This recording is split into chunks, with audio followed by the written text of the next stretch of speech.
You know, they're selling y'all wolf tickets, people. You're eating them right up. Hey, pussy, are you still there? I back. Trust me, I back. But I'm not impressed by your performance. Eu dei não. Não tinha fucking melt, eu dei não. Eu dei fucking não. Now what is eu dei não? I'll tell you what, bro. You know, I was out there, I was fighting all the hitters, bro. You ain't fought no hitters. Come on, guys. It's normal. I'm not saying I would fight you. I would kill you. John, do you think? John, do you think I'm just gonna sit there and let you kill me, John? I mean, really? No, don't be scared, homie. I'd like to take this chance to apologize to absolutely nobody. The double champ does what the fuck he wants. I'm gonna beat you into the living death. I mean, maybe that's your job, but where I come from, you know, people like that get slapped. That's fucking illegal. Nick Diaz, you just shook up the world. How's that feel? Hey, I'm not surprised, motherfuckers. Yeah, this is a simulated death match. And you haven't simulated anybody's death yet. I said it last year. We're not here just to take part. We're here to take over. What is the game plan going in against him? The game plan is you go in there, hit him with some good shit, don't get hit, and come home with a pocket full of cash. Who the fuck is that guy? Everybody's on steroids. The whole UFC, everybody. I'm gonna go home tonight. I'm gonna drink a Coors Light. That's a Coors Light because Bud Light won't pay me nothing. Do you want to be a fighter? That is my question. Any of you radio personalities think you want smoke? Call me Mr. Chimney. I want smoke. Yes. What is up, Patreon family? I hope those that are watching are enjoying this debut show, the pilot episode of Trending Now. Yes, another air horn for that, man. I've been wanting to do something like this for a while. I'm still sort of figuring out some bells and whistles to it. Like, obviously, like, the intro's not made. Rob says he's going to make one for us. We just have to send him sound bites. So let's see what DJ Robbie B. Good can set up for us in the back end over the weekend. Hopefully next episode we can debut a new intro song as well. But I'm also thinking about just creating a new YouTube channel. So, like, if we do ever think about putting these out to the public, it's not on MCR because obviously these two things are completely different. Like, people that want to talk about R. Kelly being a nasty, nasty piece of shit human being, and also the new Obi-Wan Kenobi miniseries on Disney Plus. Like, those type of people, I think, aren't necessarily going to be the ones that want to talk about Anthony Joshua versus Jared Miller being blacklisted on ESPN. I don't know, Fugatti, what your thoughts on this are, whether or not, we should make a new YouTube channel, but since we are sort of, again, this is the debut, it's the pilot, we can have some self-producing on the air. It's okay. Plus, Patreon members, I think, are the best for people to crowdsource ideas from and sort of bounce ideas off of as well. So, Fu, how are you doing? And also, what are your thoughts about Trending Now being the debut? And also, I will say this. I think you're officially on more. You're moving to. Don't move around, Fu. I'll move you around. Don't worry. Okay. Yeah. Robbie's like getting the shot. Stay still. Oh, my God. This is so difficult because I'm trying to move your screen on my end. You're moving at the same time. I'm just like, what the fuck's happening, man? But anyways, Fu, thoughts on Trending Now, and also like think about creating a new YouTube channel. What are your thoughts? I think it really depends for us, like how the Patreons take to this. Like, do they like having this segment where it's just us bullshitting about what's going on in the world, right? Mm-hmm. If we don't get a lot of views, then I think we could definitely just like start a new, like, just kind of pop culture YouTube and just goof around with that. But I like I said, I think it's going to be determined by how the Patreons take to it. Because I think it's fun stuff to talk about, and I would enjoy that if, like, when you guys used to do it at Name Redacted. I loved those shows, right? So we'll just see. We'll see how everyone does, how everyone takes to it. True. And plus, I mean, me and you have pretty similar tastes, so I think we can discuss and debate a lot of fun topics. And for those that are tuning in and trying to understand what the topics are going to be of this show, it's going to be all over the place. I'll be honest. Like, I'm trying to figure out like how to do that. Also trying to be honest. Right now, it's I may run down the topic list for all the listeners so you get an idea of everything we're going to discuss. We're going to discuss We're going to discuss all the bad things first, to sort of get that out of the way. That's my thought. You know, get all the unhappy topics as quickly out of the way as possible, then get to the happy nerd shit. So like R. Kelly being charged 10 counts of aggravated criminal sexual abuse, nasty. Jussie Smollett, I mean, putting a bad name on you over there, Jussie Fugatti. I mean, got a rep, man. I mean, one of your namesakes. Isn't his name Jussie?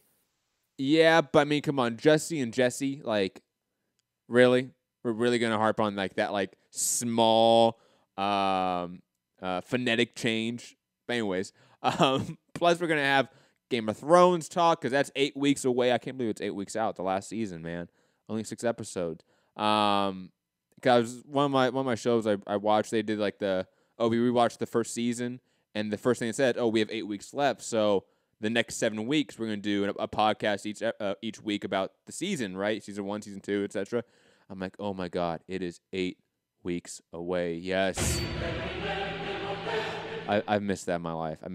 Aladdin trailer. Oh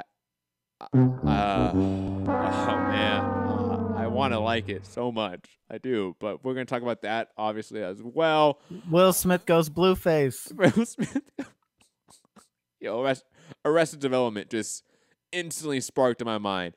Captain Marvel being, reviewed with outstanding reviews have come out from Captain Marvel, I think, which comes out March 7th, which is like my birthday, so I can't wait for that. But yeah, a ton of stuff to get to. And on top of that, like the Obi-Wan miniseries, which I mentioned, a couple of new shows come out, the Ricky Gervais show on Netflix. What else do we have? We have a ton of stuff. The Rocket Man trailer for Elton John. I'm hyped for that. I'll be honest. I still have not seen Bohemian Rhapsody, even though everyone says it's great. I still have my concerns about it, even though I haven't seen it. But God, Elton John, this one looks great, and plus I love the lead actor. What's his name? Taron Egerton from Kingsman. Love him as an actor, so I can't wait to delve into that one. But anyways, back to us, Fugatti. Let's get through the sad shit and depressing shit first, and like the nasty shit, because we need to get past this as fast as possible. R. Kelly being charged with 10 counts of aggravated criminal sexual abuse. Can we just firmly agree as an entire species that R. Kelly should be in jail, prison for the rest of his life, and he should not be around anyone, especially women, ever again? And he is a nasty, nasty piece of shit that this should have been dealt with a long ass time ago. Fu, thoughts on unfortunately, one of the best R&B singers of all time being one of the worst human beings of all time. Yeah, I mean, you go through that article, and what I didn't even know is that he married Aaliyah when she was 15 and he was 26. You didn't know that? No, like, I just assumed. But hold on, did you not? That's not going to happen. Okay, I'm pretty sure I know what the answer is going to be, but I'm going to ask anyways. You didn't see the R. Kelly documentary? No. I heard it was just atrocious and that it was just hard to watch. And I didn't want to see that. It wasn't atrocious as like in quality. It was a great documentary, but it was just the content is atrocious matter. Like it is R. Kelly being a sexual predator to underage girls for decades, and the entire music industry turning a blind eye and actively helping it. Actually, look, this isn't a I just don't. I don't want this to come off wrong, but this is not new in the music world. Or no, of course, R&B. Yes. Marvin Gaye was known for taking young girls off into the middle of nowhere and basically keeping them captive for months. You know, there's nothing new, but in this day and age, with the proliferation of information, it seems like it should not be able to happen, right? Like, it just...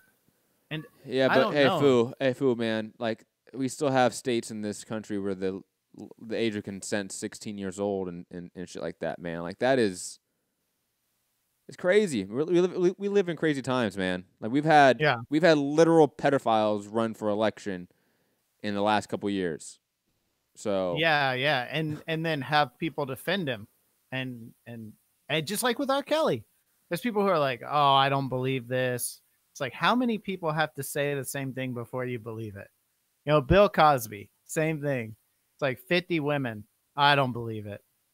Come on now. I don't think we're gonna get to that number if it's not true. You know, at some point, there's got to be something happening here. You know.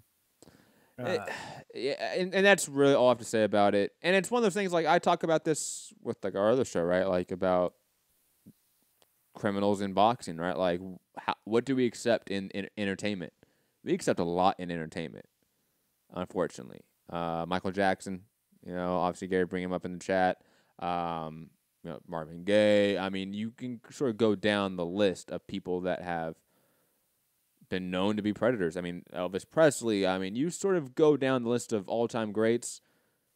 They're all nasty in a really sick way, man. And you know, obviously we live it. We don't, but I mean, we actually kind of do. Shout out to Brett Kavanaugh. But we live in a time and a society where like abuse towards women is just widely still accepted and like not really dealt with. So. I mean, hey, I know, and Michael Jackson obviously has Gary bringing up in the chat, but you know he's dead. You know, like we can't put him in jail. We can put R. Kelly in jail. We can make sure he doesn't hurt more people. Let's focus on that, and I think hopefully that's what happened here. And it's really sad that it had to take a huge documentary, a lot of media push, to get this to happen. You know, like none of this was new information. This has happened for decades, and nothing has happened as a result. That's just sad, man. It's sad. Let's, again, just get through this sad shit as fast as possible. Jussie Smollett, basically... Jussie.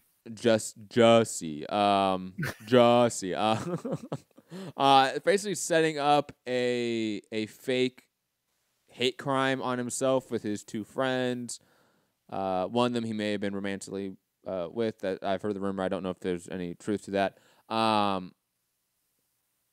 mean, obviously, like the bigger point is like way to screw it up for everyone that actually has hate crimes being perpetrated against them. Because now you've given the ammo to people that discount hate crimes on a continual basis because of your case. Way to go, you fucking asshole. Secondly, Empire, obviously the show that he did this for in an attempt to stay in the show because he's going to be written off. Think about that. You faked a hate crime in an attempt to not be written off a TV show. That is just sick. That's sick and twisted. But he's been removed and dropped from the show, according to the producers. So shout out to them for doing that as soon as we knew that information. Damn. Just. Dude, they were like, "Thank you, sir. We were writing you off anyways, you dumbass." Like what? In what world do you think you're gonna get away with some shit like this? You pay a couple of your friends to beat you up and rob you or whatever, and then you're like, "Oh, it's because I'm gay and because I'm black," and expect the police aren't going to investigate, and then your friends just roll over immediately. Well, I mean, my God.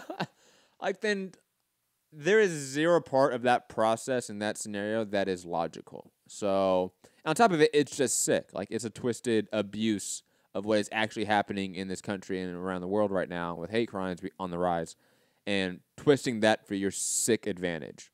So, yeah. Yeah. Screw Jussie. Jussie. Yeah, sick fucking you bastard. wouldn't deserve to be called a Jesse anyway, sir. That is very, very acting like that. Very true. Nasty shit again. Robert Kraft, obviously the owner of the Patriots. being caught at a massage parlor getting good old-fashioned rub and tug, and it just happened the police decided to have a sting operation at that time. Yeah, and on top multiple times. On top, not just like that time. On top of that, and really, I mean, I think again the bigger point is this is a police raid in an attempt to crack down on sex trafficking, and apparently, obviously, the women of this massage parlor were victims of sex trafficking and forced to do this. That is sick and fucking twisted. And Robert Kraft, not really surprised. He's a sick dude. Just being honest, not surprising at all. Yeah, there's something about getting to a certain level of money and just feeling like you just don't have any rules anymore. Just do whatever you want. You're untouchable. This guy, I'm a Patriots fan, but I mean, it was Leonard. Was it Sterling? Who was the guy that for the Lakers or Clippers? No, it was Clippers. I think you're right. I think it was Leonard Sterling.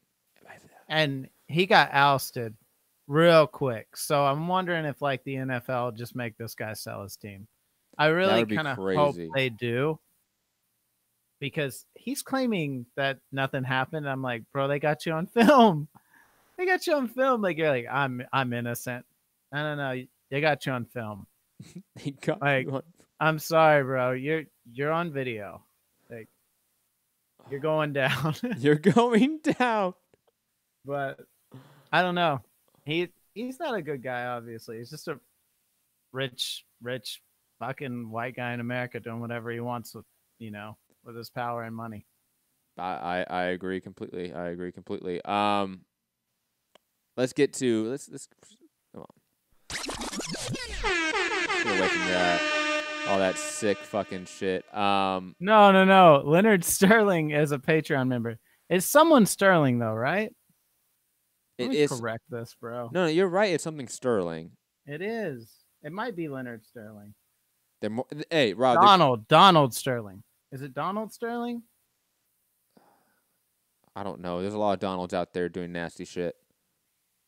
Donald Sterling. It was Leonard, not you, bro. You're just the encyclopedia of boxing. Donald Sterling's the bad guy. That moment where you accidentally accuse a Patreon member of being a racist and like a sexual deviant. Good times. My dog Thanks, Rob. Thanks for the catch. Thank you. My dog is barking in the back. Can you hear that? Foo? Yeah, just a little bit. It's not bad. Okay. Swear to God, fucking dog. But anyways, digressing. I can hear it. The dog's like, what do you mean, Leonard Sterling? Let me bark. It's not Leonard. He's a Patreon member. But anyways, let's get to a topic I think that is near and dear to our heart, Foo, and one I think we can probably talk about for hours if we really wanted to. Game of Thrones. And this, I mean, I think they've done a really good job of not showing us anything with the trailers, right? Like they really haven't done or shown us anything that is close to being revealing of the plot, character development, nothing. It's really quick teaser stuff. But let's talk about Game of Thrones, the last season, 6 episodes. The rumor is some of them are going to be at least, or some of them could be up to like 90 minutes long, so an hour and a half. Who do we think's going to die? Who do we think's going to live? Are Jon and Daenerys going to get together? Ice Dragon, what's going to happen to it? Foo, let's go. Let's dive into Game of Thrones 8-week out prediction. How are we feeling about the last season? And honestly, like the legacy of this show. I'm very curious about that. Because think about like HBO shows. Like Sopranos just had its, 20-year anniversary, I want to say. This is going to sound crazy on a pop culture show. And maybe it can be like a segment. I have never seen a Sopranos episode. I have, but they went way too many seasons for me to stay engaged. Oh, really? It's like 10 seasons or something, I think. Oh my it's God. long. I can't do that. No, and it's like, it's like any series that goes that long. It's like There's cutoff points. Like season 5, it's like, oh, okay, here we go. Like we're just drudging through this, and then I think it picked back up. But it was good. Well, then, since you said that, we're now in season 8. Has that happened with Game of Thrones? Are we still as hyped for this season as we were in season 1, if not more? I mean, has a show like Game of Thrones ever existed where from season 1 to season 8 it always progressed in hype? I don't think so. I think the books really help with that, though. Like a lot of people follow along in the books. It always leaves you. Game of Thrones is like Floyd Mayweather. Like if you think about, think about the season where John got knifed at the end. Okay, like and season 5, and you're like, "Fuck this show! I hate this show." That was a bad season. You know, I hate George R.R. Martin. He never gives us any hope. Like. You know, like legit, there's so many times watching Game of Thrones that I was like, I'm not watching another episode. I'm done with this. It's so bleak. And then you come right back for more. And then you got like season 6 where you're like, it's like sunshine and rainbows and it ends perfect. And you're like, oh my God, a happy moment in this show. Right? Yeah. And then season 7 happens and like, oh my God, Ice Dragon. Season 8 will not be that. Everyone's dying. Everyone's going to die. Who makes it? Is there? Do you think more die than make it? More die than make it. Okay. Arya's probably gonna die. Whoa. I don't know if I can handle that, man. I don't know either, but I feel like she's gonna die. I don't know why. I just feel like Sansa will make it because she always makes it. Like she always weasels her way into like making it. I'm okay with her making it. She's hot. Like I'm okay with that. And plus, we know Dark Phoenix is gonna fucking crash and burn, so she needs this. He said, "Rob, Foo's right. I hope Game of Thrones loses." It's just like it's like the thing that you love and hate at the same time. That's the thing about Mayweather. You know, everyone like you got to admit he's the greatest, but you also hate him in the same breath. Kind of like Game of Thrones is like, oh, I love this show, but I know it's gonna like the Red Wedding. Like if you watch the. Man, I'm not a book reader for this. I read the first book after the season started, but I never read the rest of them. Kind of just like, what's the point? George R. R. Martin's never going to finish the book series. He is just some weird dude. Gary's saying The Sopranos is the greatest TV show of all time. Well, Gary, you're Italian. Of course, of course you think that, and this is not going to turn into an Italian show. What was I going to say? Totally lost my train of thought. Red Wedding, not reading the book. That was one of those moments that I almost left. Yeah. Like that Jon Snow dying, that was almost a jump the shark moment to me. And somehow it stayed course, stayed me curious, and then obviously the last season we had was probably the most epic season of television you're ever going to see just because of the budget that was put into it, the battle scenes, Battle of the Bastards and the fucking wagon scene with the dragon alone. Those two things are insane. Watching every episode multiple times has been worth it just to get those two scenes. I would say that.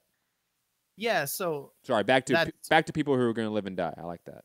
So I remember watching the Red Wedding and I missed it the night before. So I woke up before work the next day and watched it. No spoilers? You didn't see any spoilers? You went in? No. Okay. No. And so I was literally like sitting on my couch with the credits just rolling like, what in the fuck happened? You know? And it was like, did you watch Sons of Anarchy at all? Of course. Great show. So the scene when Opie got killed, same thing, dude. I just sat there and I was like, fuck this show. No. You know, that's how Red Wedding was for me, man. Dude, it was heart-wrenching, right? Damn, man, that's bringing back really bad memories. Oh my god, I know, dude. And so that's how also, it was. Another sort of parallel, Breaking Bad when what's her name dies from the overdose. Oh, that part broke me, man. That I needed like a few weeks after that before I watched another episode. Like that was rough. Yeah. So. That's the thing about Game of Thrones. It has those moments where, like, there's that for the first almost like 6 seasons, right? fuck Rob up if he talks like that. Yo, relax, Jussie. Okay, it's relax. For the first like 5 seasons in Game of Thrones, I just remember thinking like, all right, the good guys are gonna get a moment. The good guys are no. 5 seasons of it, just like no, fuck it. They don't like good guys. It's and George R.R. Martin came out and was like, if you guys thought this was this was gonna end happy, you're wrong. It's not. You know? I don't think it's gonna end happy. Oh my god. Yeah. It's like just a beat down. But then season 6 came. And you were like, oh, we're taking back Winterfell.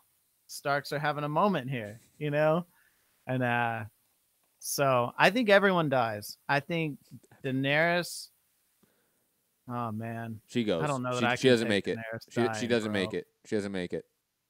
Jon Jaime's gonna die. Jon might make it. Jon and Sansa might be the only 2 that make it. Cersei's gonna make it. No. You know what's sad is that Cersei's actually gonna die pretty quick, in my opinion. Oh, you think so? I think that's gonna be a quick twist in the season to keep you on your toes, because everyone's gonna think that Cersei being in King's Landing, far away from the wall, she's safer than most. Plus, I mean, it's Cersei. She's probably the smartest character on the show, right? Like in terms of political savvy, understanding what are the right moves at the right time. But no, I don't think she makes it. I think she actually dies rather quick. And that would be a move, I think, like most people are predicting, Jaime does. But most people are predicting it towards the end of the show. And I think, no, it's going to happen probably episode 1 or 2. Like maybe 3. Remember, we only get 6 episodes. We don't get the full 10-episode season.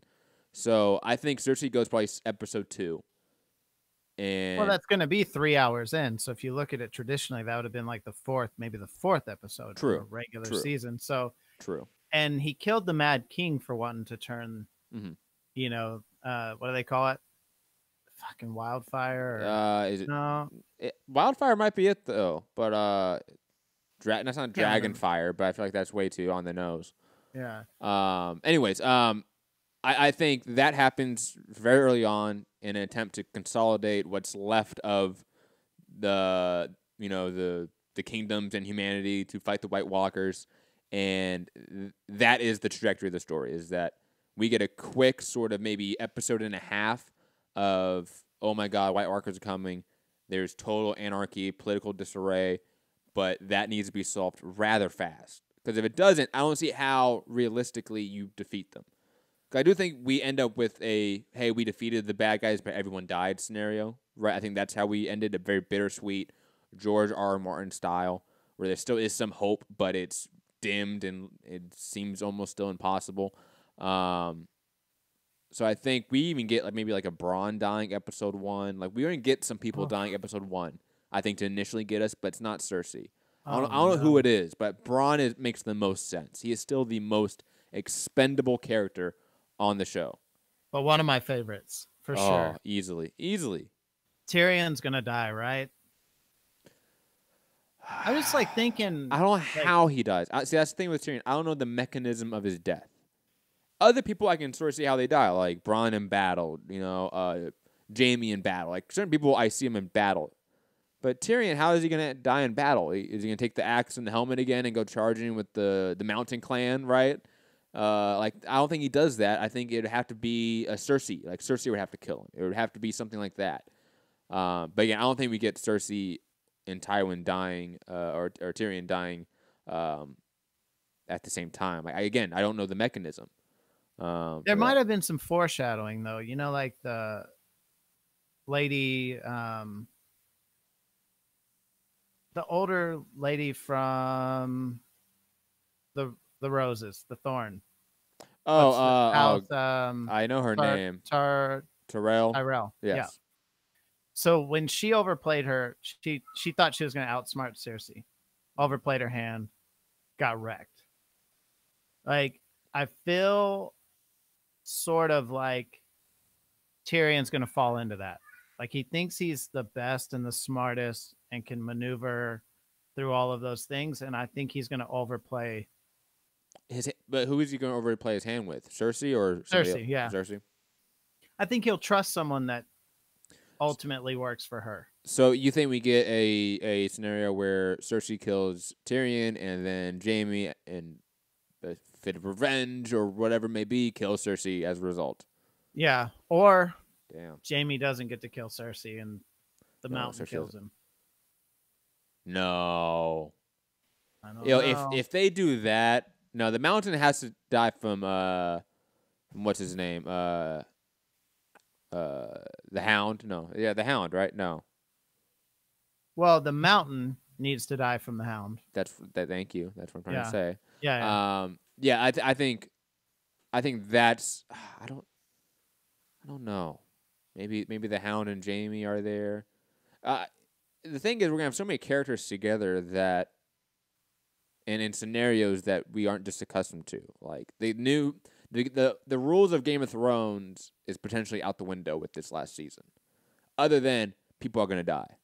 They have too much to tie together, and I mean, so if they do an hour and a half every episode, it's 9 hours of show, and they have to tie up the war between Daenerys and Cersei. They have to figure out what Jon and Daenerys are going to be doing.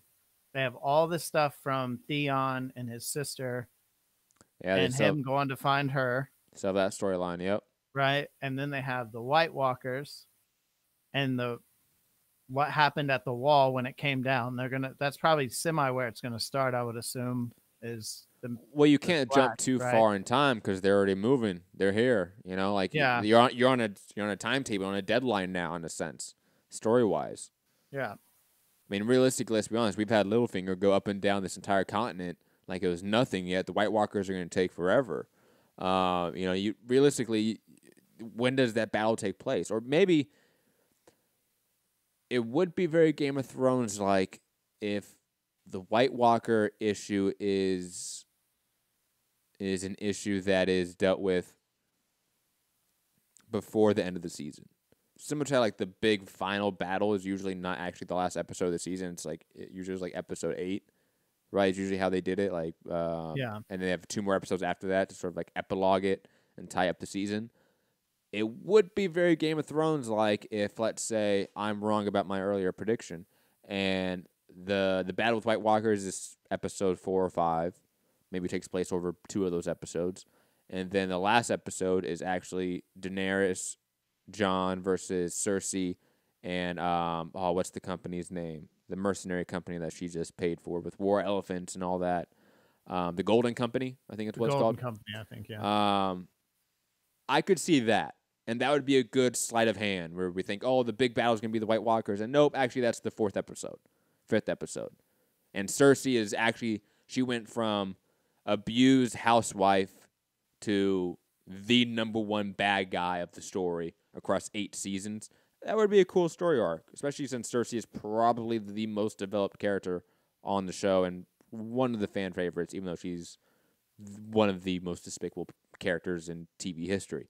But that would be cool. Like, there'd be a poetic sense to that. It would be a little bit anticlimactic, in my opinion, potentially. But from a storyline, thematic standpoint, I do sort of like that scenario better. I just don't think it happens. I think from a pure grand TV perspective, the Battle with White Walkers ends up being the finale. But it would be cool. Cersei gets her moment in the sun and is the big baddie, as she is rightfully is. Yeah, I think I could definitely see it playing out that way, because I'm almost wondering if it's almost impossible at this point for the war to take place with the White Walkers where they're at, because it's like almost like they will have to be dealt with first, you know. Maybe like common enemy type thing, like, hey, we're gonna fight them and then we'll fight each other, you know, type thing. Remember how the last season ended? They had that big meeting. And with the zombie was present, right? And Cersei said, "Oh, I'll give you all the troops we need," blah blah, right? And then she tells Jaime in the back, "No, I hired the Gold Company. We're gonna fuck them in the back. Don't worry about it." And then that was the real sort of moment. You can tell Jaime and Cersei sort of had a clear division in what they thought was right and wrong. Because she didn't care. She was like, "I don't really care about the White Walkers or anything like that." She just really only cares to take Daenerys down and to be the queen and to be the one person, to rule the 7 kingdoms type thing, Yeah, I absolutely agree. Any other points or topics you want to discuss about Game of Thrones? 8 weeks out. Man, I'm excited. It's definitely one of the biggest epics that we've probably ever seen on small or big screen. Because it's up there with, I would argue, the epics we've talked about, or not we talked about, but like people talk about as the epics of all time. Lawrence of Arabia, Gladiator.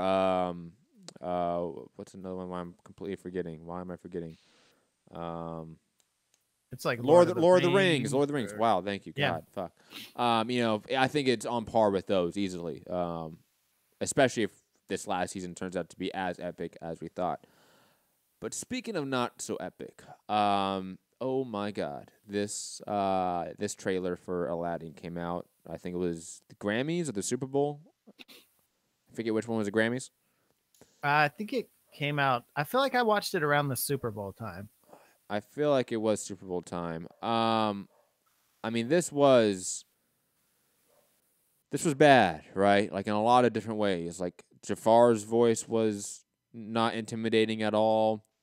I think the effects look, generally speaking, off, let alone when we get to Will Smith's genie. But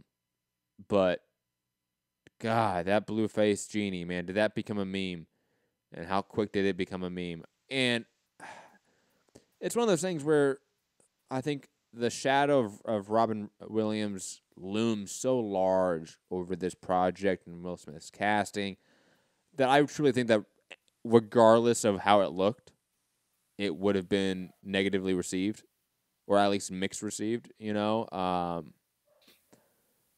they really made it even worse, speaking of Disney. Like, I don't know how they thought this was going to be the trailer to show, hey, this is what Genie looks like, guys. This is the one you guys all been worried about. Hey, don't worry. Here it is. And it falls so flat. How did no one see this coming? Who are your thoughts, instant reactions to the Blueface controversy, Bluegate? Rob said more bad than the actual Super Bowl. Yes. Hilarious. To me, they missed the mark so far on the genie. Like, he doesn't even really feel like larger than life. He just feels like they took Will Smith and painted him blue. Like, it, is that just me? It felt really cheesy. It didn't feel like, it's not really well done. No, either. It felt like they had the Stay Puft Marshmallow Man on steroids, painted him blue, and then like superimposed with the Snapchat filter, right? Will Smith's face on that body. Right, that's what it looks like to me, to be honest. Yeah. And then again, like, it's not just that. Like, I think like the tone seemed off. The fact that this is a Guy Ritchie film, you would expect it to feel like a Guy Ritchie film. This needs to almost feel like a heist film. And it kind of is that. It is sort of a heist film with a love interest that's a princess, and you have a magical sorcerer. Like, that's what it's supposed to feel like, especially with a Guy Ritchie connection, and add in some music. And it didn't feel like that at all. It felt like just a weird fan-made trailer to me. Like, it felt cheaply done. And on top of that, to sort of connect it to like another Disney property, Star Wars. I mean, we had Last Jedi and Solo in the same calendar year, right? And obviously, one was negatively received, though it did do very well, and then the other was negatively received and did atrocious. Obviously, Disney has now cut back on all those spin-off movies. Now it's only going to do one Star Wars movie a year going forward. Is this on top of, to connect it to Aladdin, we also have Lion King coming up, and just a few months after it, I believe.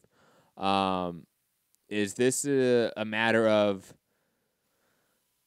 too much Disney live action remakes in 1 year, and also you're sort of thinning out the budget, thinning out the animation team, and on top of, or is it just, hey, this is just a bad trailer and it looks like it's going to be a bad movie, or is it both? I sort of wonder who they're even marketing this Aladdin at. Is it like people? Is it kids? Like us, is it people that grew up with the movie? That's what I'm. Is it if it's kids, it's fine. My son's not gonna care. Like he'll think it's a cool movie, right? He's gonna be like, oh, he won't know who Will Smith is. He's not gonna know any of that. So, but if it's me or you, and we grew up and we watched the Aladdin cartoon and loved it, it's gonna be atrocious. So, that being said, I think the Lion King will benefit from the fact that it's live action, but it's really not actors. That makes sense. Like it's not anthropomorphic. It's animals and it's voices in live action like that, right? So, I think the Lion King will plus, do let's great. be honest. Like Lion King, it's the bigger property than Aladdin. It just is more well-known soundtrack. And on top of that, I think they hit the ball out of the park with all the casting with that movie.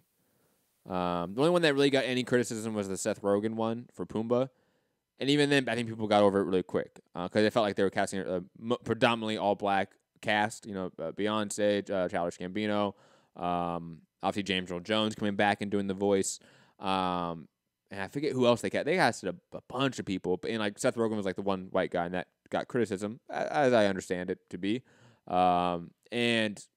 So mostly, again, the trailer came out. I think it hit the nostalgia points on the right area. Again, the music's better. I think the animation also just looks better too. I think maybe it is the fact that it's not really a live action in a sense, right? And Aladdin is truly a live action movie with animation in it. And go back to the old what is the movie called? Monkey Bone. Remember that movie with Brandon Fraser? I think it is Monkey Bone. Monkey Bone. Remember that? And then you had Looney Tunes right after that. And that was like early 2000s when live action movies with the animation really started becoming a thing. And it looked awful.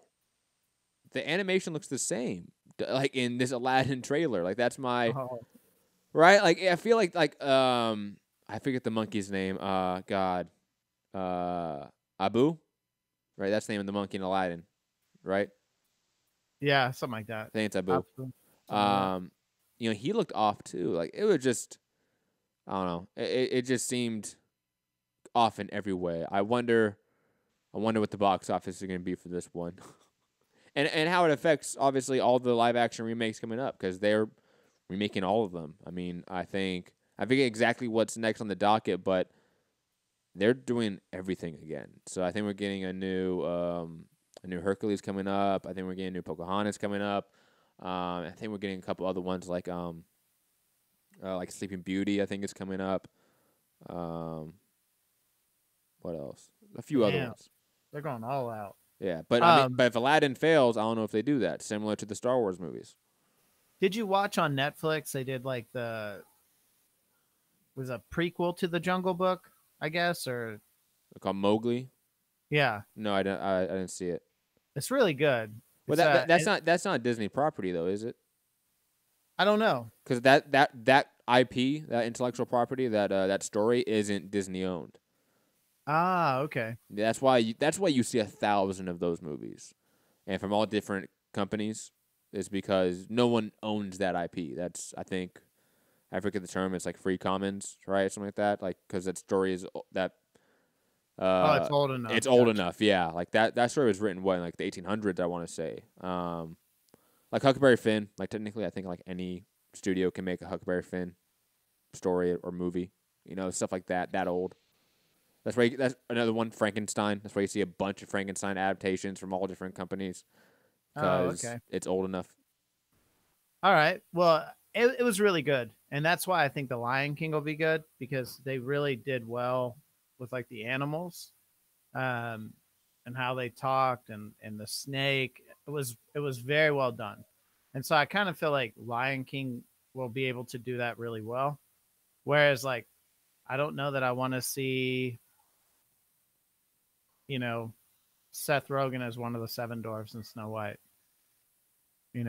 or Jonah Hill as one, like, it's going to be, how are they going to cast it? I mean, it's just like, I don't know. I just think it's going to be silly, Rob with the hot take in the chat saying Aladdin cartoon is trash.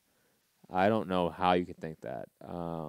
Hell, I will go on a limb and say the third one where his dad shows up and they go to like the fucking city on top of the turtle in the sea with the golden hand, right? With the Midas touch.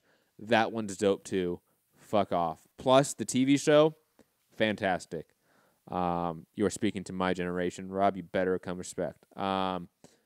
Anyways, let's get to another Disney property, Fu, unless you have any more criticisms of Bluegate. No, sir. Let's roll through this next. Let's move on. Captain Marvel coming out, obviously in a couple weeks, on my birthday, actually. And it's getting, like, amazing reviews. Like, everyone that I see that has seen it thus far in screeners and stuff like that has said it's a fantastic movie. It hits all the right beats you want. Feels like a 90s movie, too. Hopefully it's not a case of, like, overhype on the reviews, right? Because I really want Captain Marvel to do well. I think it's receiving a lot of natural criticism from the section of the fan base that hates, like, women representation in Disney movies and Star Wars movies, right? Like, that section of fan base, Phil. So I want Captain Marvel to be amazing and to do well and to piss them all off. Hopefully it does that. I will be honest, though, I have not been too hyped on the trailers.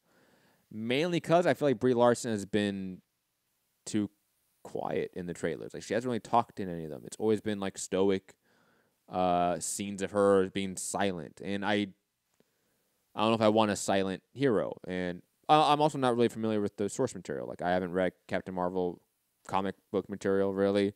The limited Avenger comic books I have read, Captain Marvel is a limited character in those series. So I've never really, again, I'm not well adept with the source material.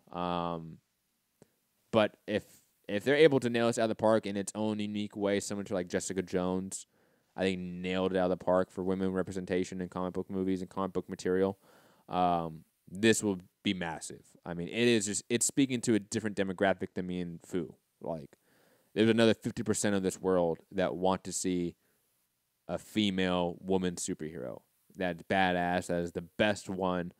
Look at Wonder Woman and what that was able to achieve, So I think Captain Marvel will do quite well. I just hope it's as good of a movie as I think a lot of people are claiming it to be. Fu, you're sort of, pre-viewing thoughts on Captain Marvel, your thoughts on all the rave reviews, and the potential impact of this character, and not only the cultural zeitgeist, but in the actual MCU. Like, this character is said to be the next Iron Man, so to speak, of the series, right? It's said to be a anchoring character to the franchise going forward. Your thoughts on Captain Marvel going forward? Well, I think from all the trailers, you can tell it's really well done. The graphics look phenomenal. Her suit looks phenomenal. It's really a good thing for young girls to have like a superhero movie like Wonder Woman. What they proved in Wonder Woman is that you could have a really good story in a comic book movie. Like, that fans had evolved a little bit on the comic book side. It didn't just need to be all action. There was a ton of story in Wonder Woman, and everyone loved it. It was really probably the best comic book movie they've done as a standalone comic book. Maybe outside of Iron Man. But, I mean, I think...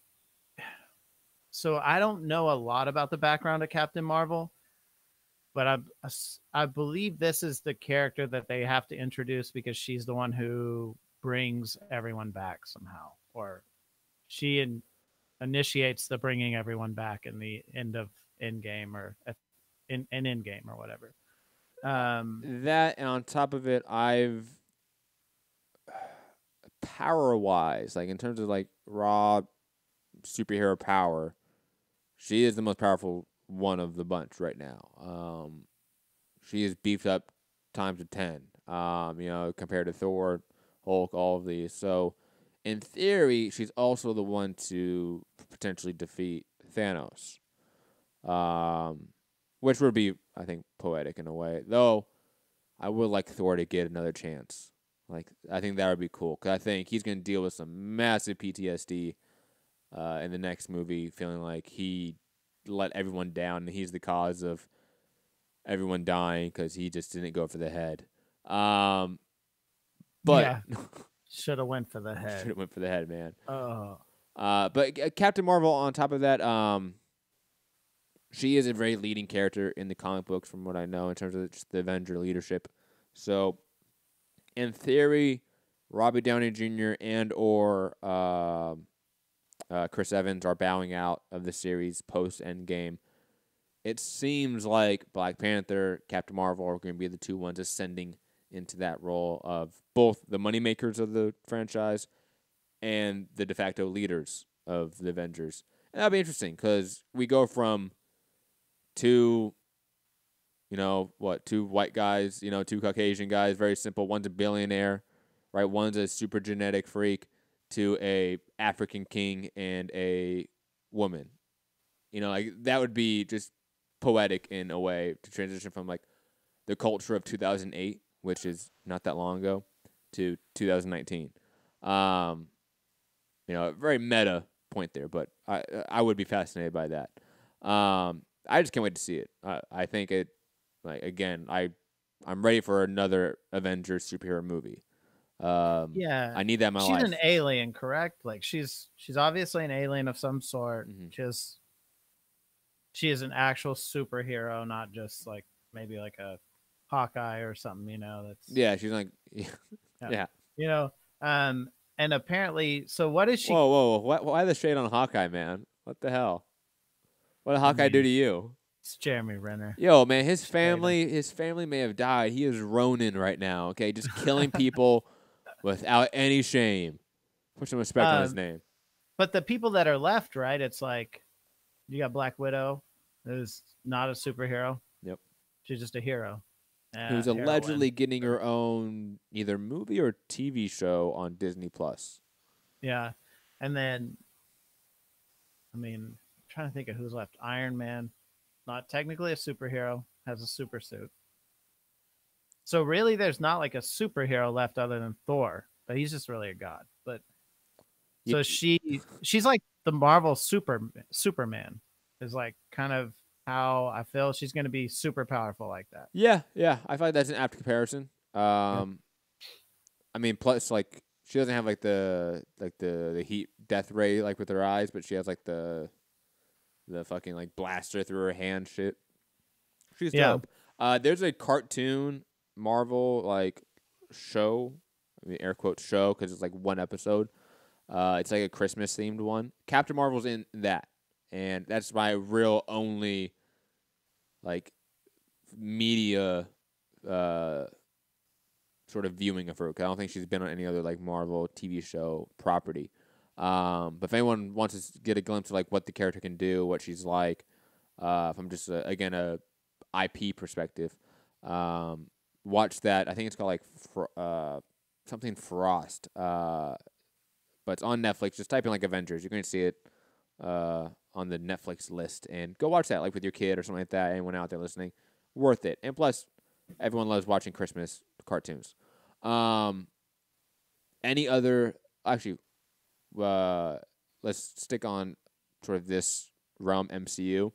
Guardians of the Galaxy 3, obviously not having James Gunn at the helm, though it has been confirmed that they will use his script. I think they're still trying to find a director to take that property, and because everyone's saying no to it. Chris Pratt came out with a statement and looked at a press conference and said, "No, we're gonna do it. We're gonna move on. We have sort of his blessing to use his script." James Gunn, meanwhile, is going on to to DC. He's going to helm the Suicide Squad reboot, which is going to be interesting to see. And he also has that new Superman-like movie. Have you seen the trailer to that? I haven't. Oh my god. Type in James Gunn Superman movie like on your phone right now, and I bet it'll pop up. And watch the trailer to that. He's doing a new IP, a new intellectual property movie that is a play on Superman. But instead of the boy being growing up to be a superhero, the boy's like a demon. So it's like a horror movie. And it looks amazing. But yes, watch that right now, Fu. It is great. It is fantastic. So what did he get in trouble for? It was like a tweet, something from way back. He had old tweets and old blogs. Just saying some really nasty shit, to be honest. Like insensitive jokes, things that just don't fly anymore. I don't think he should have been fired. I think that's probably a quick move, but he definitely probably should have made public apology. There could have been a way to have dealt with it other than just booting him from the series, because he's a moneymaker. Like, James Gunn makes great content, and it's not like he is doing criminal things. You know what I mean? Like, he's just saying nasty shit. And newsflash, a lot of people say nasty shit that are allowed to make monies and have jobs. So, it's, I don't know. It's I forget exactly what the statements were. I think it was like rape jokes and something like that, which, I mean, R. Kelly married a 15-year-old and was still making music. Yeah, I mean, come on. Mayweather went to jail for rape. And this is 100% Superman. It starts off with a combine in a cornfield. I mean, it is 100% Superman. Can you hear it though? Are you getting like the tone of it? You have to hear the tone of it. I'll watch it after then, yeah. Or do you want me to watch it now? Watch it right now. I can talk for a bit. Mute yourself on the Google Hangout and listen to it. It's only like, a minute. Like, it's not that long. But again, James Gunn, his script being used for Guardians of the Galaxy 3. I don't know how I feel about it. I don't know if even the project will continue. But, I mean, that series has done just astronomical numbers. I think it is arguably one of the more beloved series within the MCU is Guardians of the Galaxy. I think it's up there with the Iron Man series and Captain America in its own unique way. Thor series, sorry, it has 2 shitty movies and 1 good one. You don't get to be in that argument. But if they use the script and they get a good director and all the people are back on board, I'm okay with it. I think the movie can still be really good. It is just sort of sad to see James Gunn move on from something he turned from a property that no one either knew about or believed in. Because let's be honest, ask anyone pre-Guardians of the Galaxy being announced if they've heard of that, if they heard of Rocket Raccoon and Groot and Star-Lord and people like that and characters like that, no one would say yes unless you were a super nerd. James Gunn brought that to life and made it a hot commodity. That type of genius is needed. Fu, you just watched the trailer? Yeah, that ending was pretty wicked. Yo, that movie looks insane. Yeah. I cannot wait. That's a scary idea that, like, if Superman was evil, a bad guy, like a straight up just looks like a killer, like a demon. Like, imagine the Omen, the movie Omen, but instead of it being the Antichrist, it's just Superman and his powers. And at a young age, he does that shit. Like, imagine a kid that can just destroy an entire civilization. Oh my god! When he chews the fork, right, and he has like the emotionless face, and the dad's like, "What are you doing?" And the fork's all mangled. Oh my god, terrifying. Yeah. Other Disney properties, Star Wars, obviously one that is trying to find its footing. Obviously, post Solo, post Last Jedi, we have Episode 9 this year. We have The Mandalorian coming out with what's his name, the guy that created the director of Thor Ragnarok. God, what's his name? Anyways, I can't wait for Mandalorian, but allegedly in development per Disney or from Disney and for Disney Plus is the Obi-Wan Kenobi mini-series or limited series with Ewan McGregor coming back. About 6-7 episodes is the rumor.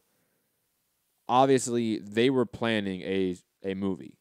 That is all but confirmed. You talk to prominent media members around this, they tell you that there was a Obi-Wan Kenobi spin-off movie, solo movie in development, had a script, and was going to be greenlit and announced post-Solo.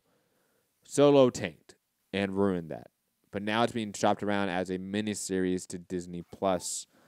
Fu, your thoughts on Ewan McGregor coming back, the Obi-Wan property being Frankenstein monster turned into a miniseries, and obviously the Disney Plus venture overall for Star Wars and more content. Fu, thoughts on all of this? I love the idea of Disney Plus, especially if it means that we're going to continue to maybe get like Daredevil and Punisher and things like that. We're going to talk about that in a second, but okay. Those properties are more than likely, the feeling in the industry is not to Disney Plus. Okay. Now that Disney is majority owner of Hulu, the rumor is all of the R-rated quote content is going to Hulu. But we'll get to that in a second when we talk about Punisher and the show's being canceled. But back to Obi-Wan Kenobi miniseries and the Star Wars content, the more family-friendly stuff getting put on Disney Plus. Okay. So, like, I like the idea of this. I think that it's going to give a lot of opportunity to explore more of the Star Wars world, right? Like, we'll get to maybe see, like, younger man Obi-Wan, maybe. I don't know when this is supposed to take place, but it's supposed to take place between this, the episode 3 and episode 4. So when he's on Tatooine looking over baby Luke. Okay. And then so probably won't see Qui-Gon. So I mean, the expanded universe, right? You have the Darth Maul resurgence. So Darth Maul comes back, right, with the robotic legs. He fights Obi-Wan in the desert in Tatooine. That is canon. That is in the Rebels TV show, cartoon show. That is Disney. That is canon. So they can always just do that live action. On top of that, you know, there's stories of him fighting space pirates, him fighting the Hutts, because obviously they're the big criminal lords of Tatooine. On top of that, love interest has been a possibility, and plus, on top of that, like you said, Qui-Gon Jinn, Force Ghost, has been obviously rumored and talked about for a very long time. They hinted at it in episode 3 with Yoda and Obi-Wan Kenobi with Bail Organa when he says, "Go to Tatooine, you have an old friend there, your master," you know, Qui-Gon. So they've alluded to it for a long time. We know that he does talk to Qui-Gon as a Force Ghost. That's how he learns to be a Force Ghost, is through Qui-Gon. It would be awesome to see that. Even though Liam Neeson's in some hot water for some recent comments, it would still be cool to see Liam Neeson come back to this series and this property, since he really was, him and Darth Maul were the only things that made Episode 1 Phantom Menace watchable. Absolutely. I was about to say good, but I'm not gonna say that. It's not good. No, watchable. Yes.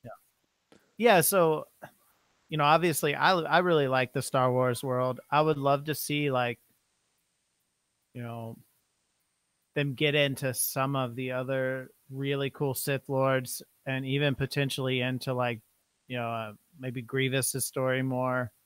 There's some really cool stuff there. Dooku's a fucking major badass, like, so that could be a fun story. The things that are confirmed for the Star Wars universe is obviously the Benioff and Weiss trilogy. So the creators of Game of Thrones, they have their own trilogy. Rumor is that's going to be ancient stuff. That's sort of the idea. Maybe Old Republic, Knights of the Old Republic. You know, like the video game. Nice. That's sort of the rumor. Rian Johnson, obviously creator of Last Jedi, still has his trilogy. That's going to be a family-friendly trilogy, is the sort of verbiage that's been used by Rian Johnson, and we don't know exactly what that's going to take part in. The thought is that it's going to be a completely new storyline, and it's gonna be like in the Outer Rim, and it's gonna be new characters, everything like that. But those trilogies are, in thought, completely separate from the Skywalker saga, the new trilogy, Solo, Kenobi. Like it's supposed those trilogies are supposed to be standalone new trilogies branching off into completely new storylines, allegedly. Okay. And plus the Mandalorian show that is wrapping up rather quickly, and that looks to be fucking fantastic. I cannot wait for that. Yeah, and that's one of the cooler parts of Star Wars is the Mandalorians. Facts. So facts. I had so many like Boba Fett and Jango Fett action figures growing up. It was unhealthy. Yeah, and you were probably not old enough, but did you play Star Wars Galaxies at all? The fact that you think I wasn't old enough is actually kind of disrespectful. So fuck off, you cunt. No, I didn't mean that. Like, no, I don't remember when the game was out. When did it was that so game? long ago. It was like 2000. That was not 2000. It was 2000. It for sure was. It was like 2000.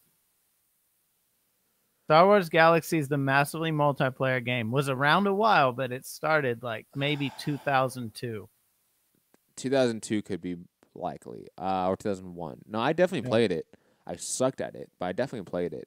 Yeah. I was just gonna say the bounty hunters were badass in that, and that's what I played. Yes. Yeah, but there's also the real time strategy one. Star Wars. What was it called?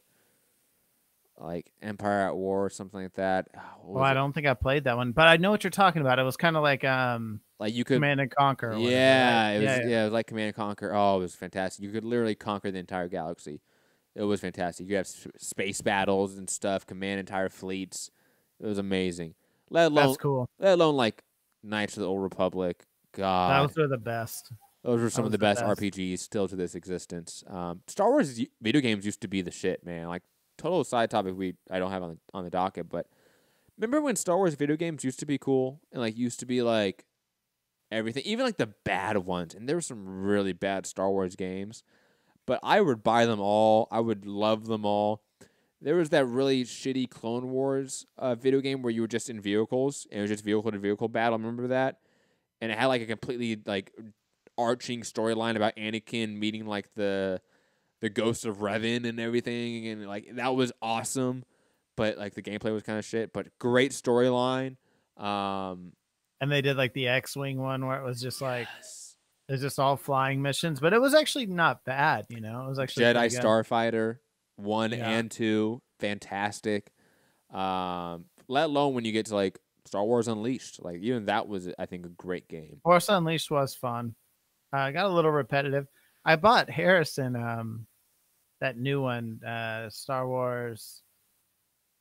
It's like a first-person shooter, but it has Jedis in it too, and it has the online play. You mean Battlefront?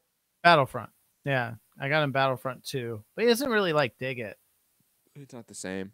Hopefully, Fallen Order, the new mysterious game that's been announced that coming this year, will be good. Hopefully, because we need like Fortnite, Star Wars. No, like battle. Like think about this though. Why? Just go with me, right? Think of Jedi Academy. You know, we didn't even mention Jedi Academy. We're trash. But yes, that gameplay, but Battle Royale. Yes, like just massive, like just Jedis all over the map, just super saber battles and badass moves, and like so basically, that would be fun. Basically one of the best scenes from the prequel trilogy, the Geonosis Coliseum scene with like 300 Jedi. We get that, but the Jedi are against each other. Yeah, I'm down with it. I'm down. That'd with be it. baller. I'm down with that. Like 100 people battle to the death, Jedis just all over the map. And dude, Jedi Academy had the greatest moves. Like you could do like jump and flip in the air and like slice down at people, and dude, it had the greatest dueling system. Kyle Katarn. That was a really fun game. Kyle Katarn, completely original character. Man, remember when like Star Wars Expanded Universe was creative? Anyways, unfortunately, Bob Iger, good old head of Disney, has come out and said video games are not going to be a priority for Disney.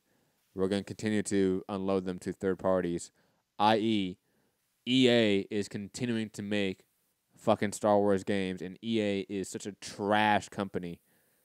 God, the fact that they've even ruined BioWare. They're so bad, man. They've ruined a company that was genuinely coming up with new intellectual properties like Mass Effect and things that they've ruined them. Or the games are unplayable. The new Mass Effect got shit on by everyone. And then they did what did they do recently? Dude, it was funny. I recently watched a quick little playthrough of Mass Effect Andromeda, and somebody got their hands on a game that had 0 of the updates attached to it. So it was like they're playing it for the first time, and they hadn't played it, and they just knew it was a shit game. Oh my god, it was great. Those glitches, man. Oh, so great. And another one just came out that did that. The new Fallout. Fallout, yeah. Yeah. I mean, it's just the gaming community is just like shitting on them bad. So Bethesda, sad. right? Or yeah. no, is it Bethesda? Yeah, Bethesda is Fallout now. It was Obsidian. Obsidian's now with Microsoft, and they just made Outer Worlds, which looks fantastic. That's coming out exclusively for Xbox, so me and Fu, I don't think are going to get it. But that looks like it's going to give Cyberpunk 2099 a run for its money as an RPG sci-fi epic. That looks beautiful, and plus it's Obsidian. Obsidian is one. It was BioWare before BioWare, and then BioWare turned out to be shit, and Obsidian still ended up putting out good content. I'm stoked for Anthem. I know this isn't on the docket, but I really want to play Anthem. Games. I've heard Anthem is a beautiful game, but limited playthrough.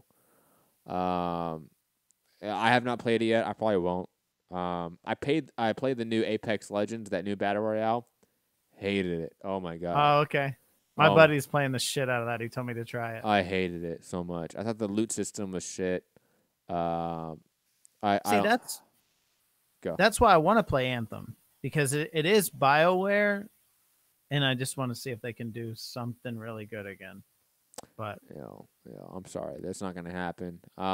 It looks so much like Destiny, and Destiny's shit. Yeah, Destiny 1 was pretty badass toward the end, but Destiny 2 is the Destiny issue isn't gameplay. Same with I would assume Anthem. It's not a gameplay issue. The game plays great. It's everything around that. Like same with Battlefront, or any of the EA properties. It's not a gameplay fundamental issue. It's a maintenance issue. It's a support issue. It's a matter of depth for a video game.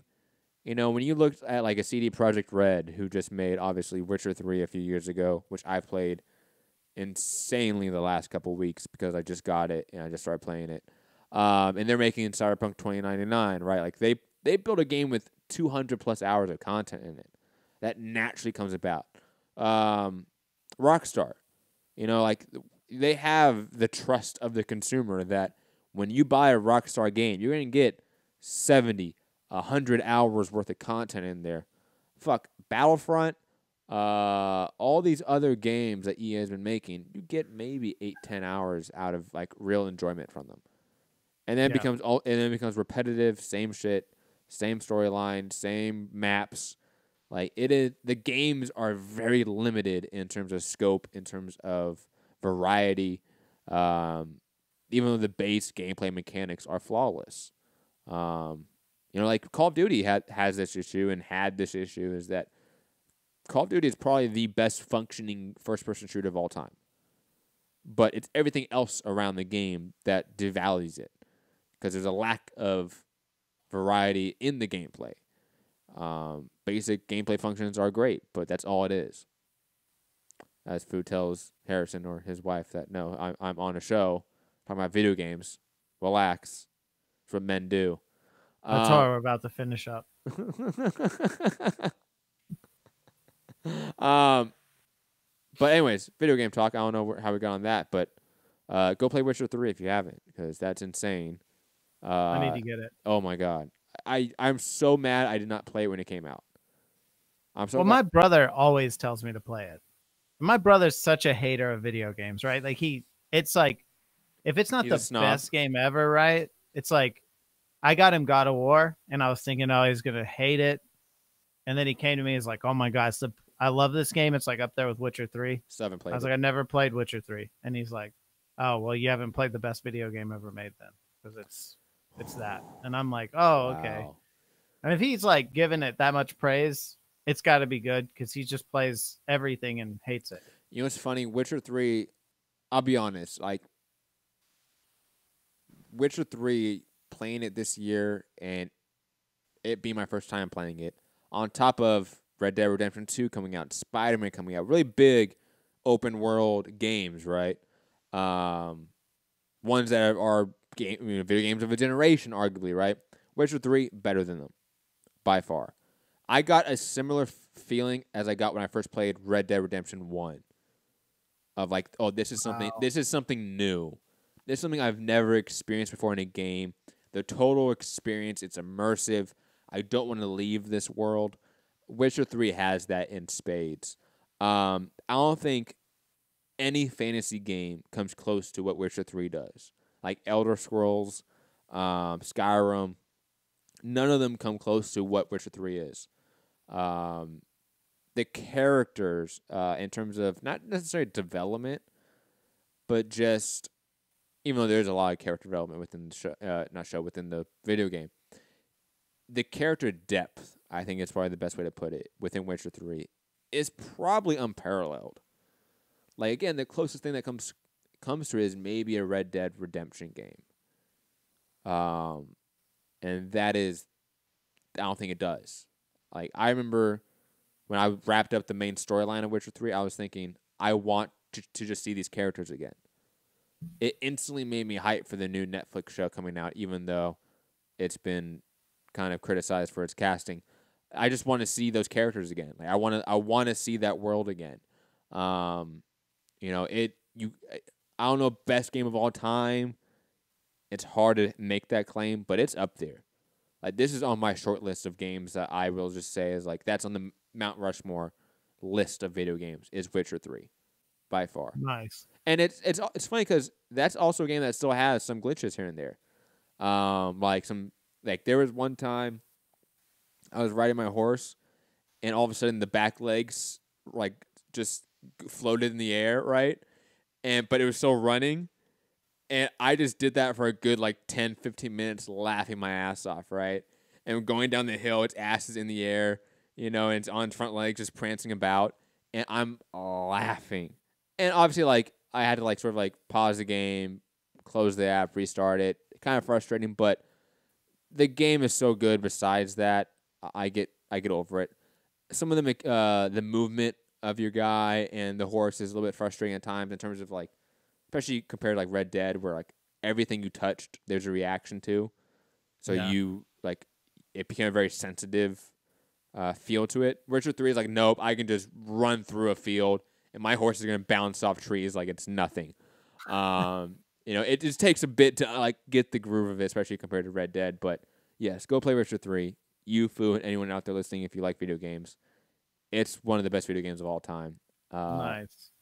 And it was also, fun fact, it is, I believe, the only video game given to a U.S. president as a gift from another nation's elected official, whether that be a prime minister or president. Because obviously the source material for Witcher is a book series from Poland, and it's greatly derived from Polish lore and mythology. So the Polish prime minister, president, whatever, actually gave Barack Obama, I think in 2010, or no, 2015, that's when the game came out. I was like, what the fuck am I doing? That game as a present. So fun fact of the day right there. And Obama was like, let me get high and play this shit. Yo, I bet he did. Let's get to some more topics, though. Unless you want to talk about any other video game stuff. Nah, man, I'm good. I got to wrap up, so whatever you want to talk about. Oh, you got to wrap up? You're on the clock? I'm on the clock. Let's just talk about this then, and we can move. We can leave. Chris Hemsworth to play Hulk Hogan in the biopic, especially since that is semi adjacent to what we cover on a daily basis. I feel like. I think the casting's fantastic. Directed by Todd Phillips. I believe it's going to be a Netflix biopic. My only issue with it is that it is consulted by and produced by Hulk Hogan. So is it going to deal with any of the negative sides of him or his career? No. It's just going to be a straight up love. Oh, it's going to be a jerk off. Yes, it is. But the casting's great. I think Hemsworth as Hulk Hogan, I think he's going to nail that. The only other person I could see in that role would be like a Channing Tatum. Who could be Harrison, you need to hurry up. Okay. Harrison telling us to hurry up. I'm sorry, Harrison. Fu, you want to talk about this, or do you want to just head out of here? No, we're good. We're good. I'm excited about this because, obviously childhood me, right? I played all of the wrestling games on Nintendo 64. Watched wrestling my whole life basically, and so this is fun for me because you're a Hulk fan. Like if you watched wrestling in that period, pre when he went to WWE and became the bad guy or whatever, right? Hollywood Hogan. Mm-hmm. Pre-Hollywood Hogan, you're a big fan probably. But so I like Hemsworth. He's been good in everything he's done, Cabin in the Woods. Like a lot of his movies are really good. I think he'll do a great job with this. And I mean, I'm just kind of a Hulk Hogan fan. Obviously not the individual outside of the ring, but I mean, I don't know that much about him in that realm, but he seems very narcissistic. I mean, he is a racist. Yeah. You don't know the whole N-word controversy? I feel like I heard this, and then he came out and apologized. This was a few years ago. This was maybe 5 years ago now. This was a while ago. And then he had something else recently that was... Oh, it was the whole Saudi Arabia shit. Because remember, he had the whole Khashoggi murder, right? And then the WWE literally had an event in Saudi Arabia and took the government's money. And none of the big stars would go, right? They boycotted it. Who didn't and who took that Saudi Arabian money? He said, I'll take that. Hulk fucking Hogan at age whatever he is. Goddamn. Yeah. I like you said, I think Chris Hemsworth is going to knock this one out of the park. Quickly, before you go, since we're on the topic of controversial N-word stuff, did you see the John Wayne 1971 Playboy interview come back to life? And I was like, I just want to say, like, if people really were shocked by that, you don't know John Wayne. Like, this has been published information that he's been a racist and a white supremacist. Like, all your Western movies that you love by John Wayne is just him getting a sick fucking sexual fantasy of killing Indian people, Native American people, and black people. Like, that's literally all he gets enjoyment from. But anyways, your thoughts on John Wayne, that interview coming back to life? I did see it, and you know what's? It's not funny. Funny is not the right term. We say that with everything, though. We say that, like, oh, it's funny when it's actually, like, really depressing and sad shit all the time, but it's okay. Yeah, but, like, the people who came out on Twitter and they were like, oh, yeah, this is old news. It still doesn't, like, make the movies any less interesting or the movies any less good. And it's like the Clint Eastwood stuff for me. It's like, it does. It does. It changes the movie for me. Like, I don't want to think that he had this feeling toward Native Americans and that he really enjoyed making movies where he got to subjugate them. Like, I don't want to watch that movie. Like, similar. Not now. I don't want to hear music from R. Kelly talking about being a sexual predator when he is, in fact, a sexual predator. Like, exactly. When the art literally is imitating your life. When you literally cannot separate the art and the person because they are the same. The content is the same. Then, yeah. Bye-bye. # canceled. Changes it for me. Like that's the one time where, like, the canceled culture I will be okay with, because it's like, look, if if you are acting a certain way, you're doing a certain thing, and then your art is that, man, I don't need to follow that art. Like once that comes to light, once that's made aware to us what that art really is about. Same with John Wayne and his movies. Like once I find out, that was sort of his way to get some white supremacist sick enjoyment from his art. Was most of his content was him subjugating, killing, painting Native Americans as the enemy. And I forget. I mean, there's a lot of details with that story. I don't want to get into it too much, but just want to bring it up. Well, one of the things that he said that struck me is like, maybe if you took it on a macroscopic view, like his comment and the people that really enjoyed his movies, and you take that comment about, well, African Americans are a piece of black people are basically like 10% of the population, so they should really only be about 10% of the movies and whatever. Think about that, and then think in context of that voting block now and how they elected Donald Trump. And you're like, oh shit, they can't deal with the fact that it's no longer 10%. Like now it's like, oh, it may not be that everything is about social justice warrioring or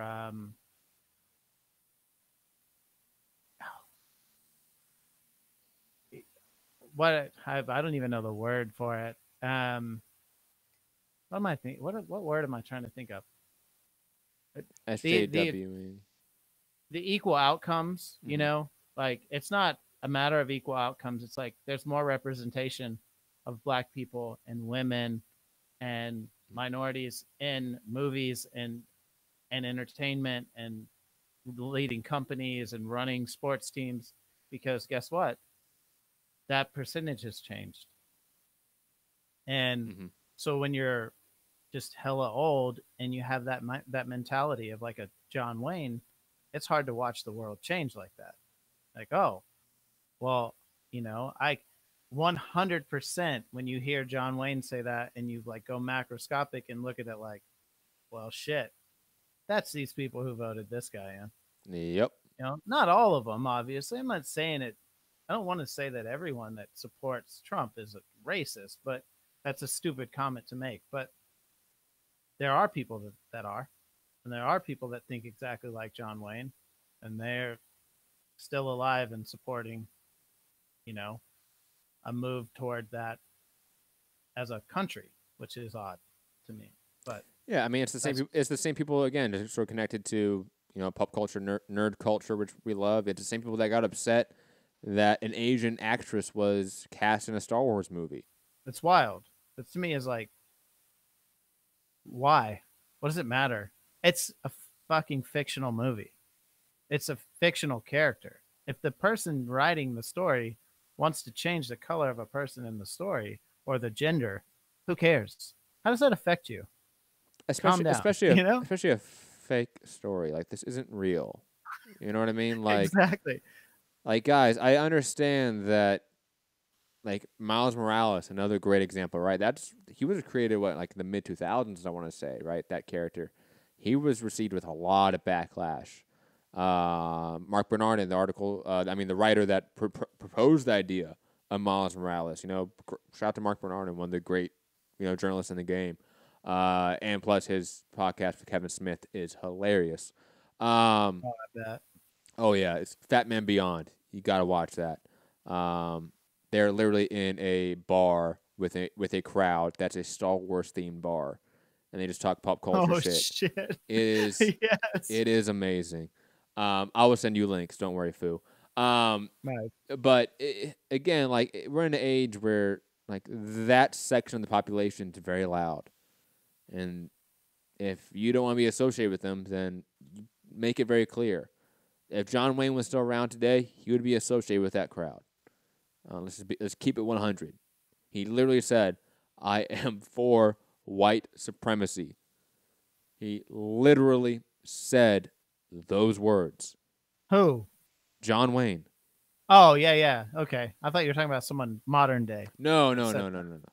I'm saying if John Wayne was around, he would be a part of that group that's upset about representation in Hollywood and how there are too many black people or too many women on his television. You know, screw those people. They're idiot. They're ignorant. You know, like, move on. Not to mention, like, I went away from liking anything Clint Eastwood did when I heard how he treated the female actress that was in, like, the movie with Clyde, the monkey, right? Mm-hmm. The orangutan. Yes. Like, you hear her stories about him, and it's like, holy shit, they ruined her career. Like, damn, what a terrible human being, you know? Yeah, whatever. Or that time, Clint Eastwood went in the Republican National Convention and was talking to a chair, talking to the empty chair. That was a good time too, man. Oh my word, that was a good time. That wasn't a senile old crazy guy, but he makes good movies, so let's just ignore that. But digressing, Fu, let's actually wrap this one up because I know Harrison's in the back yelling at you, telling you, "When are you done, Dad? Are we there yet?" But anyways. Thank you for tuning in to the first episode of Trending Now. Yes, I hope you guys enjoyed it. Talked about, everything under the sun. Politics, entertainment, music, video games, movies, TV. Hope you guys enjoyed the show. You guys know where to find me, Matt Hunter, MCR, all platforms. Fugatti, final thoughts. Where can the people find you at? Fugatti_MCR on Instagram and Twitter. Final thoughts. Very fun to do a pop culture show. I really hope we can get Rob on here with us, and I really hope you guys enjoy it. And if you have ideas for how to make it better, obviously we've got comments there on the Patreon. So just hit us up. Let us know what you want to talk about, or what you guys would want to call in for, or what kind of pop culture stuff you're looking for. We'll make it fun. Okay, peace.